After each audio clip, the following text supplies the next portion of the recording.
नमस्कार दोस्तों, मैं भाविनी मिश्रा अपने चैनल में आप सभी का एक बार फिर से स्वागत करती हूँ। जय माता दी दोस्तों। आशा करती हूँ आप सब स्वस्थ और सुरक्षित होंगे। तो वट सावित्री का व्रत आने वाला है, तो इस वीडियो में मैं आपसे बताऊंगी कि वट सावित्री का व्रत कब रखा जाएगा। 9 जून को रखना है या 10 जून को रखना है, कौन से दिन रखना ज़्यादा उचित होगा। साथ में मैं वट सावित्री व्रत का महत्व बताऊंगी। जो महिलाएं पहली बार यह व्रत रह रही हैं वो किन किन बातों का ध्यान रखेंगी। साथ में मैं संपूर्ण पूजा विधि बताऊंगी और अंत में मैं व्रत कथा सुनाऊंगी। तो पूरे वीडियो में बनी रहिएगा। तो चलिए वीडियो शुरू करते हैं।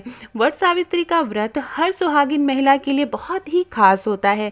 ऐसी मान्यता है कि इस व्रत को रखने से पति को लंबी आयु की प्राप्ति होती है। अखंड सौभाग्य और संतान सुख पाने की कामना के साथ महिलाएं ये व्रत रखती हैं। बिहार, यूपी और झारखंड में इस व्रत को मनाया जाता है। बहुत ही ज़्यादा महत्व होता है। इस दिन महिलाएं बरगद यानी वट वृक्ष की पूजा करती हैं और उसकी परिक्रमा करती हैं।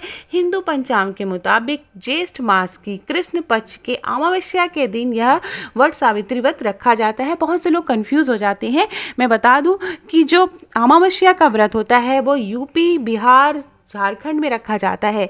इसी तरह वट पूर्णिमा का व्रत होता है जो पूर्णिमा के दिन रखा जाता है, जिसको वट पूर्णिमा कहा जाता है। वह 24 तारीख को है।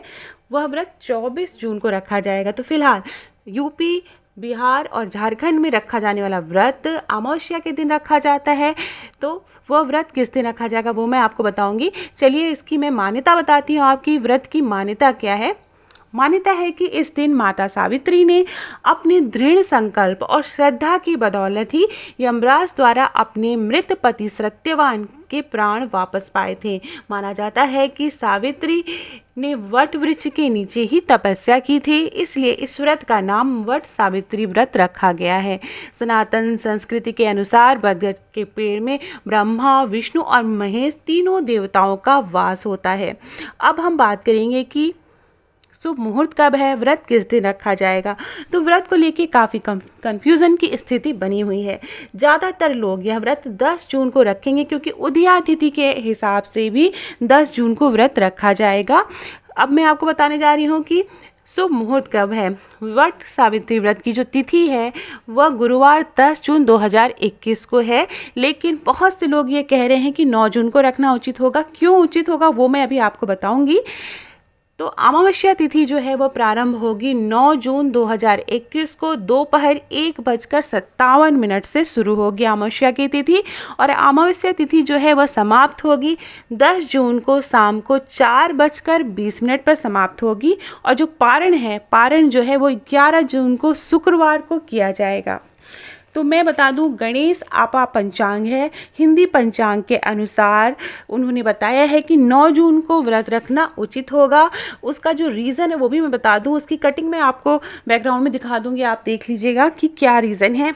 यह अमावस्या पूर्व विद्या लेनी होती है। मतलब जो निर्णय है कि 9 या 10 को रखा जाएगा, तो गणेश आपा पंचांग के अनुसार मैं बता रही हूँ कि यह अमावस्या पूर्व विद्या लेनी होती है। अर्थात चतुर्दशी से विद अमावस्या का मतलब क्या है, अर्थात चतुर्दशी और अमावस्या का योग सूर्योदय से 3 मुहूर्त आगे व सूर्यास्त से 3 मुहूर्त पूर्व होना चाहिए।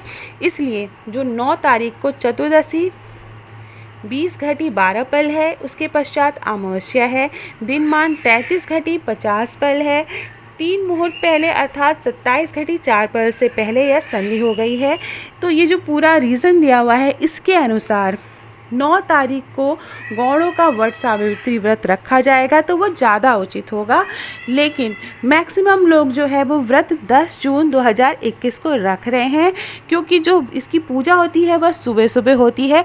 तो पूरे दिन 4 बजे तक व्रत रहने वाला है, इसलिए 10 तारीख को आप पूजा कर सकते हैं और 10 तारीख को ही व्रत रख सकते हैं। दृक पंचांग के अनुसार 10 जून 2021 को व्रत रखा जाएगा। अब मैं आपको बता दूं कि इसके अलावा आप अपने जो पुरोहित हैं या पंडित जी हैं उनसे ज़रूर पूछ लीजिएगा कि किस दिन व्रत रखना है। अब मैं आपको बताऊंगी कि व्रत की जो पूजा सामग्री क्या है, किन किन पूजा सामग्रियों की ज़रूरत पड़ती है इस व्रत में। तो सबसे पहले पूजा सामग्री में हमें चाहिए बरगद का पेड़ चाहिए या उसकी डाली चाहिए। लॉकडाउन चल रहा है तो आप घर में कोई भी बरगद का पेड़ की डाली ला सकते हैं, उसमें कली ज़रूर लगी होनी चाहिए। उसके बाद लाल धागा, कलश, मिट्टी का दीपक, कोई भी मौसमी फल जिसमें कि खरबूजा, तो खरबूजा होना चाहिए। उसके अलावा आप कोई भी फल ले सकते हैं, केला ले सकते हैं, सेब ले सकते हैं, लाल रंग का कपड़ा, सुपारी, पान, लौंग, इलायची, सिंदूर, कुमकुम, रोरी, हल्दी, आटा, ऐपन बनाने के लिए या चावल का आटा ले सकते हैं। चढ़ावे के लिए पकवान में आपको पूड़ी बनानी चाहिए। बहुत से लोग 12 पूड़ी चढ़ाते हैं, 12-12 का जोड़ा चढ़ाते हैं, बहुत से लोग 7-7 का जोड़ा चढ़ाते हैं। बरगद का मीठा पकवान होता है, वो चढ़ाना चाहिए। श्रृंगार का सामान है, चूँकि सुहाग का व्रत है तो श्रृंगार का सामान चढ़ाना है। इसके अलावा वट वृक्ष के लिए बाँस का पंखा और रोरी और सूत, अच्छा सूत्र चाहिए जिसकी कि फेरी देनी होती है। पीतल का लोटा जिसमें पानी या कलश पानी भर के रखना होता है। तो ये सारी चीज़ें पूजा सामग्री में ज़रूर होनी चाहिए। अब मैं आपको बताती हूँ कि पूजन विधि क्या है। तो पूजन विधि में सब सुबह सुबह उठकर स्नान करना चाहिए, स्वच्छ कपड़े पहनने चाहिए और संकल्प लेना चाहिए। और सुहागिन महिलाओं को अपना सारा श्रृंगार करना चाहिए। पैरों में आलता, हाथों में मेहंदी, नथिया, बेंदी, जो चूड़ी, सुहाग का जो भी सामान है आप ज़रूर पहनें और उसके बाद ही पूजा शुरू करें। वट सावित्री के दिन साफ सफाई कर बाँस की टोकरी में सब धान्य भरकर ब्रह्मा की मूर्ति की स्थापना करें। ब्रह्मा के वाम पार्श्व में सावित्री की मूर्ति स्थापित करें। इसी प्रकार दूसरी टोकरी में सत्यवान और सावित्री की मूर्तियों को स्थापित करें। इन टोकरियों को वट वृक्ष के नीचे ले जाकर रखना चाहिए। इसके बाद ब्रह्मा और सावित्री का पूजन करें।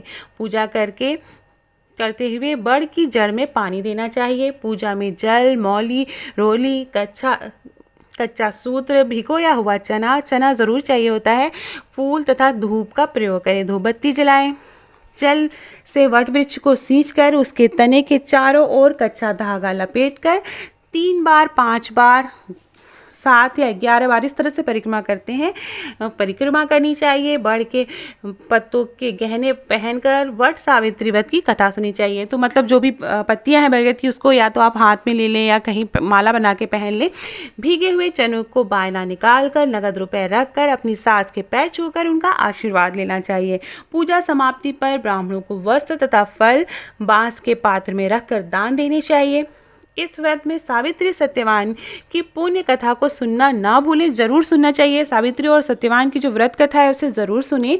यह कथा पूजा करते समय दूसरों को भी सुनाना चाहिए। घर के सारे सदस्यों को इस पूजा में ज़रूर शामिल करें। माना जाता है कि जो भी महिलाएं इस व्रत को पूरी श्रद्धा से करती हैं तो उन्हें पति के जीवन पर आया हुआ कोई भी जो खतरा है वो टल जाता है और पति की लंबी आयु होती है। अब मैं आपको बताने जा रही हूँ सावित्री व्रत कथा।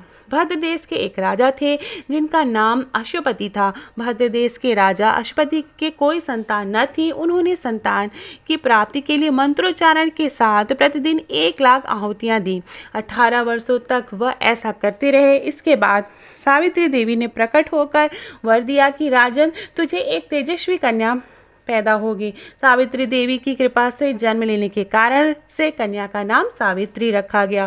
कन्या बड़ी होकर बेहद रूपवान हुई। योग्य वर न मिल पाने की वजह से सावित्री के पिता काफ़ी दुखी रहने लगे। उन्होंने कन्या को स्वयं वर तलाशने के लिए भेज दिया।